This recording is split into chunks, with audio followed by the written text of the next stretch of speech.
যেখানে এক বউ সামাল দিতেই কাহিল হয়ে পড়ে পুরুষ সমাজ, সেখানে একসাথে 4 বউ নিয়ে মহা খুশি নুরুদ্দিন।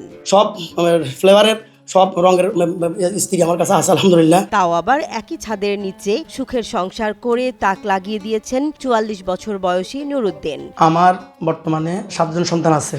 যত বেশি সন্তান তত বেশি মঙ্গল বলে মনে করেন নুরুদ্দিন।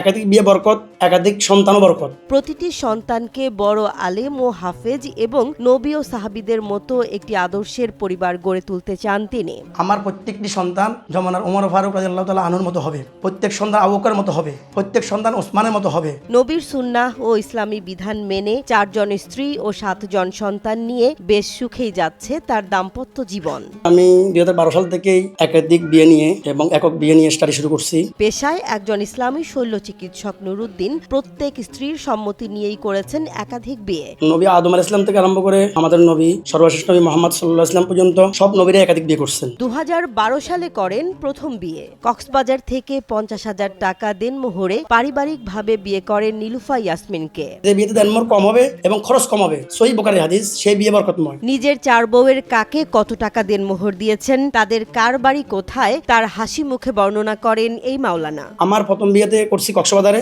এখানে দেনমোহর হচ্ছে মাত্র 50,000 টাকা, নগদ দিয়ে দিয়েছি আলহামদুলিল্লাহ। দ্বিতীয় বিবাহ করছি আমি শরীয়তপুরে, উনি বিধবা, ওনার দেনমোহর 15,000 টাকা, নগদ দিয়ে দিয়েছি আলহামদুলিল্লাহ। তৃতীয় বিবাহ করছি আপনার কিশোরগঞ্জ, ওখানে দেনমোহর 5,000 টাকা, নগদ দিয়ে দিয়েছি আলহামদুলিল্লাহ। চতুর্থ বিবাহ করছি কুমিল্লাতে, আপনার ওখানে ওনার দেনমোহর হচ্ছে 50,000 টাকা। উনি কুমারী এবং উনি আপনার কুমিল্লা বিক্রিয়া সরকারি কলেজ থেকে রাষ্ট্রবিজ্ঞান অনার্স করছেন, ফার্স্ট ক্লাস পাইছেন, মাস্টার্স কন্টিনিউ করতেছেন। তো উনিও এই দিনের জন্য বিয়ে করছেন বিধায় উনার পরিবার সহ, আমার সব স্ত্রী সহ, মা বাপ সহ, সমাজের গণ্যমান্য ব্যক্তি সহ বিয়ে করছি গত বছর 14 এপ্রিলে। পরে 2022 সালে শরীয়তপুর থেকে দ্বিতীয় বিয়ে করেন বিধবা ফাতেমা খাতুনকে। এরপর 2023 সালে তৃতীয় বিয়ে করেন আয়েশাকে। সবশেষ 2024 সালে কুমিল্লা থেকে নুরুন নাহার শান্তাকে বিয়ে করেন তিনি। কুমারী হিসেবে অনেক বিয়ে আসছিল, সরকারি চাকরিজীবী, তারপরে ভালো ভালো বিয়ে আসতো, কিন্তু ওই যে দিনের জন্য স্যাক্রিফাইস করা বা দিনদারিতা মেনে ইসলামিক পরিবার ওইরকম পাই নাই, মানে পর্দা করতে পারবো এই আর কি। পরে ওনার সাথে পরিচয় আমার ফেসবুকে,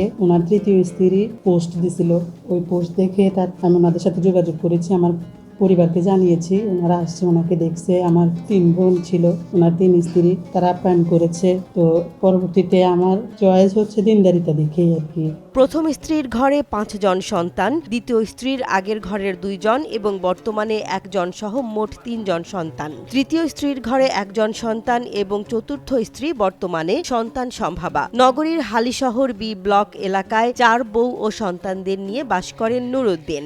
আমার নিয়ত আছে আল্লাহ রাসূলের সুন্নাহকে বাস্তবায়নের উদ্দেশ্যে, আল্লাহর সন্তুষ্টির জন্য, আর কমপক্ষে 20 জন সন্তান নিব নিয়ত। আল্লাহ তাআলা যদি আরো বেশি দেন তাতে কোনো অসুবিধা নেই। বর্তমান পরিস্থিতিতে দেশের তরুণ প্রজন্মকে অশ্লীলতা থেকে দূরে আনতে বিয়ে অন্যতম মাধ্যম এবং সেই সাথে সমাজের অবহেলিত নির্যাতিত নারীদের আশ্রয় দিতে ইসলামী সুন্নাহ অনুযায়ী একাধিক বিয়েও সুন্দর একটি সমাজ গড়তে ভূমিকা পালন করবে বলে জানান নুরুদ্দিন। সমাজ থেকে এরকম অবহেলিত নারী, যারা বিধবা, আরমালা, ডিভোর্সি এবং সমাজের যেগুলা মানে যারা নরাজ্য করতেছে, সবগুলো দূর করবে দাওয়াতের মাধ্যমে।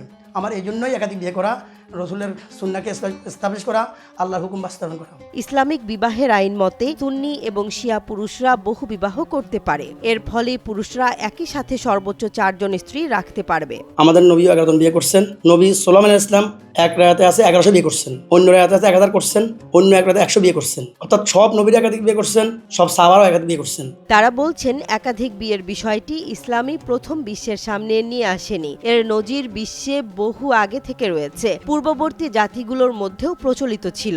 আগের আসমানি কিতাবগুলোতে একাধিক বিয়ের কথাও উল্লেখ আছে। ডক্টর মিজানুর রহমান, ডাক্তার শফিকুর রহমান জামাতের আমির এবং মুফতি মোস্তাকুর নবী কাসিমি সাহেব দামাত বারাকাতুহুম, মুফতি আরিফ বিন হাবিব, মুফতি মনসুরুল সাহেব, সরমনের মরহুম পীর সাহেব আল্লামা ফজলুল করিম রহমতুল্লাহ আলাইহি, মুফতি আমির মতন হবে। প্রত্যেক সন্তানগুলো এরকম যদি দুনিয়া যারা হয়, ডাক্তার ইঞ্জিনিয়ার কোনো আপত্তি নেই, সবাই দিনের কাজ করবে, প্রত্যেকটি ক্ষেত্রে দেশ চালাবে, সমাজ চালাবে।